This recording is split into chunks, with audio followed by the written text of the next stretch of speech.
This is Jeff, and this is the story of his experiences in an alternate world. He's lived his whole life isolated in the middle of the ocean with no land in sight. Jeff was born on his boat and thrived here until his father passed away a few years ago. And he has not set foot on land since. But today, it might all change. You see, Jeff woke up today to find his food supplies missing in his chest, instead replaced with a mysterious map. His curiosity took over and he immediately jumped into his boat to travel to the marking on the map as he also urgently needed food, as reminded by his gurgling stomach. Jeff soon arrived at the stony shores of the coast and carefully stepped onto the rocks. Jeff's feet wobbled wildly as he tried to get used to standing on land for the first time in forever. Jeff immediately spotted an anomaly between the rocks and carefully approached it. It was a patch of sand surrounded by an alien purplish red substance.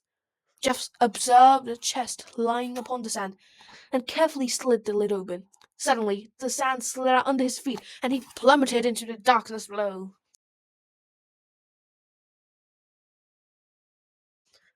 Jeff suddenly straightened out his legs and the earth spun under him, reminding him that he is still too accustomed to the feeling of being on land.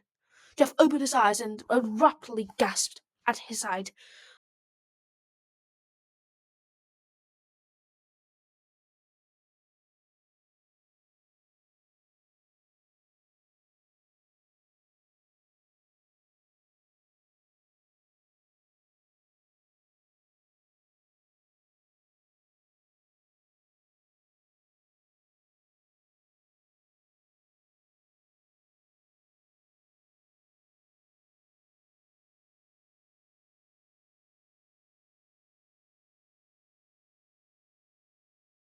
A towering structure covered by dull green vines and uncanny humanoid creatures wandered throughout the structure.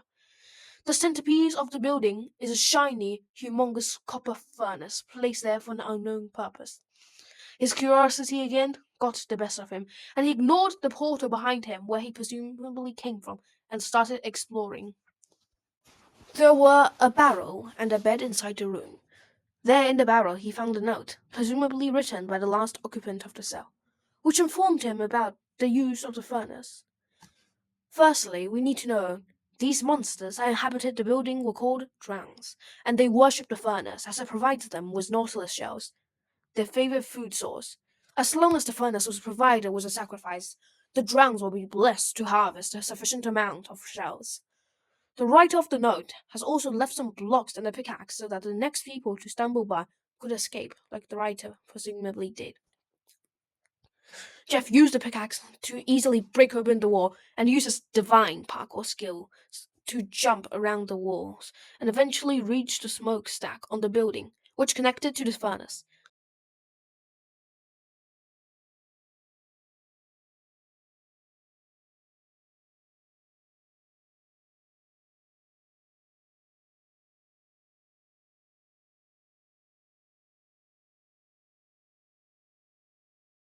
Suddenly, a brilliant idea struck Jeff, and immediately he got to work breaking open the smokestack and hastily placing down some blocks which covered the smokestack completely.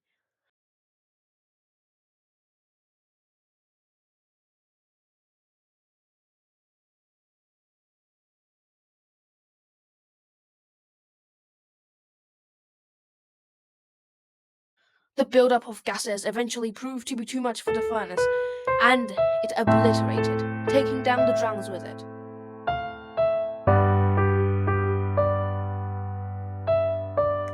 Jeff wasted no time scrambling out of the ruins of the temple and back through the portal.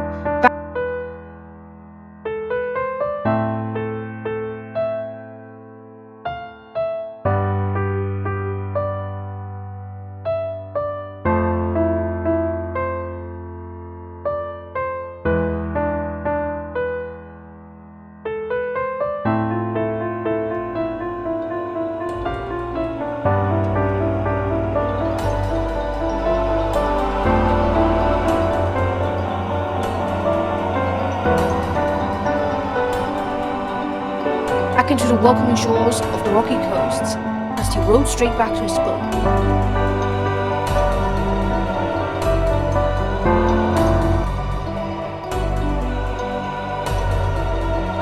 experience. Jeff found so much more motivation than ever to explore the world around him. So he packed up his belongings and left for the many more realities out there.